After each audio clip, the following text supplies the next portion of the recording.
The hallway was buzzing with noise as the last bell rang, but for Emma, it felt like the sound faded into a blur. She clutched her books tightly against her chest, eyes down, moving fast toward her locker. She had learned that walking quickly and quietly often kept her out of trouble. But that afternoon her plan failed. Standing by her locker was Jason Miller, the school's golden boy. Star quarterback. Every teacher's favorite. Every cheerleader's dream. And Emma's worst nightmare.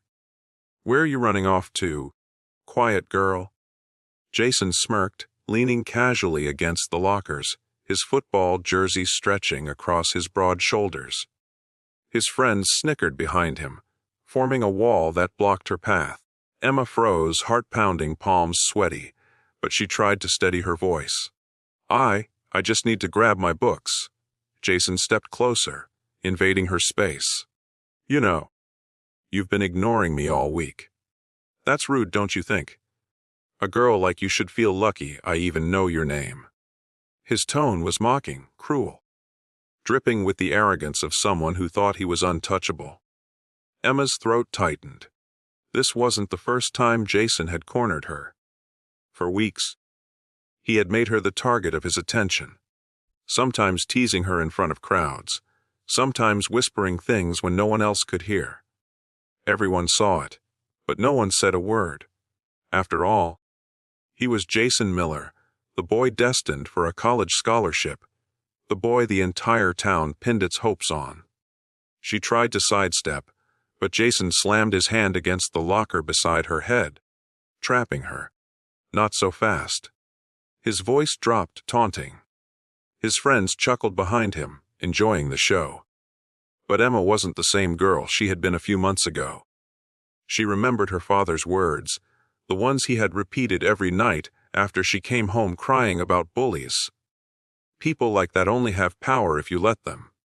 One day, Emma, you'll stand tall. One day, you'll remind them you're not weak."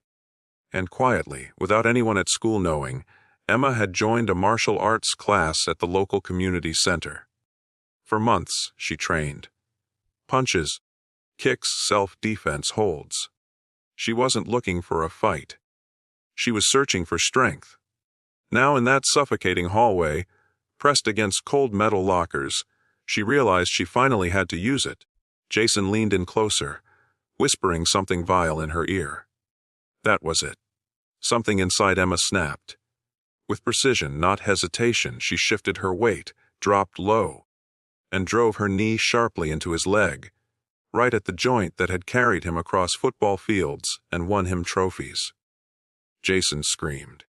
The sound echoed down the hallway as his body buckled and collapsed to the floor. His friends gasped, backing away instantly.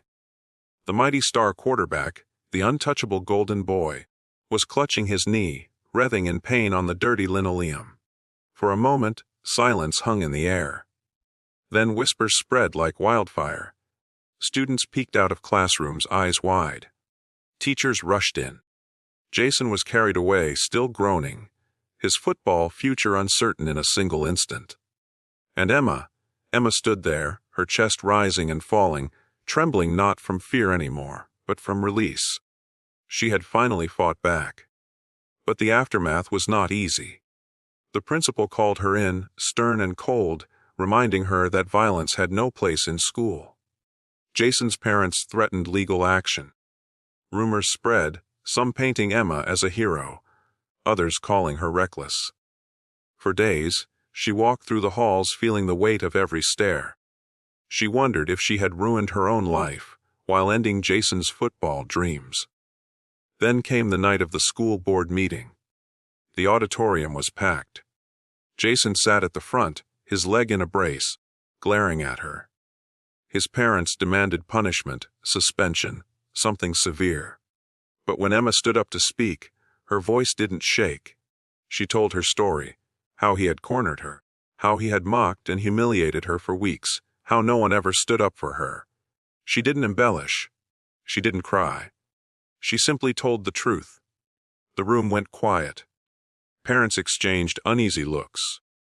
Teachers shifted uncomfortably. Because deep down, Everyone knew it was true.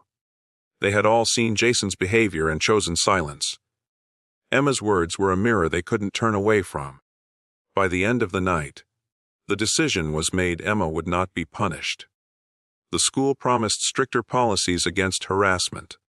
And for the first time, Jason's charm and status couldn't shield him. He was benched for the season, his scholarship dreams slipping away. Emma didn't feel joy in his downfall. Instead, she felt something far more powerful: freedom. She had proven to herself that she wasn't weak, that she didn't have to live in fear. Walking through the hallways afterward, she noticed other students looking at her differently, not with pity, but with respect. And quietly, a few even whispered, "Thank you." Life didn't become perfect overnight. There were still whispers, still people who took Jason's side. But Emma no longer bowed her head when she walked. She no longer felt small. Because she had discovered something greater than Jason's intimidation, greater than anyone's judgment. She had discovered her own strength. The story of Jason and Emma spread far beyond the school walls.